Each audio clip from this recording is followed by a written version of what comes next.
Na Bíblia, nós vemos que está escrito: e no começo Deus criou o céu e a terra.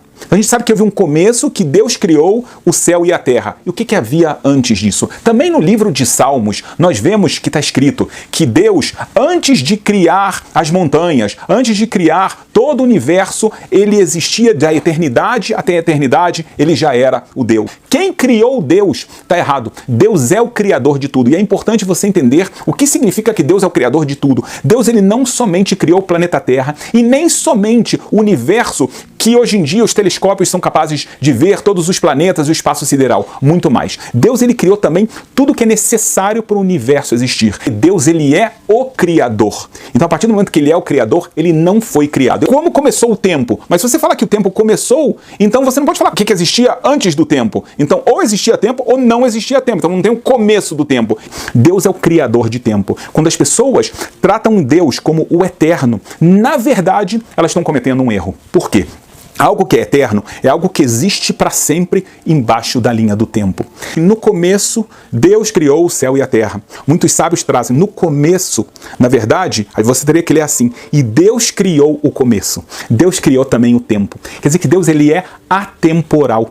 Ele não é infinito nem eterno. Algo que é infinito e é eterno é algo impressionante, mas é algo que está sujeito ao tempo. Deus é o criador do tempo. E aqui chegou a hora de você entender então algo bem profundo. Isso significa que não há antes de Deus, porque Deus, ele cria o conceito que se chama antes. E é por isso que não pode haver algo que criou Deus. Deus, ele é o criador, ele é o pontapé inicial. Todo o universo, com todos os conceitos, existem porque Deus criou todos esses conceitos. E nesse sentido, o tempo, ele é primordial. O nome mais importante de Deus é o tetragrama. O tetragrama, ele se escreve um Yud, depois o Rei, o Vav e o Rei.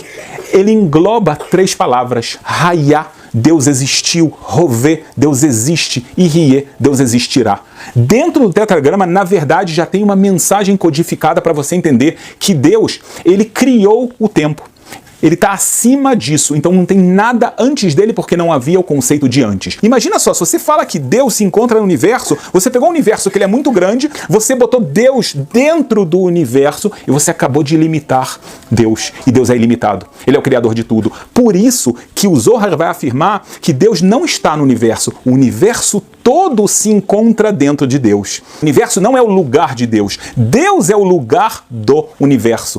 Deus, ele não depende de nada, porque ele é o criador de tudo. Ele é a causa inicial de todo o universo, com tudo que existe aqui dentro. O profeta Isaías, ele recebe uma profecia que fala o seguinte: os meus pensamentos não são como os seus pensamentos, e os seus caminhos não são os meus caminhos. As pessoas muitas vezes pensam: poxa, se eu tenho sabedoria, Deus tem muito mais. Então eles pensam: eu sou X e Deus é 1 milhão de X mais do que eu. E isso é o que Deus fala, tá errado.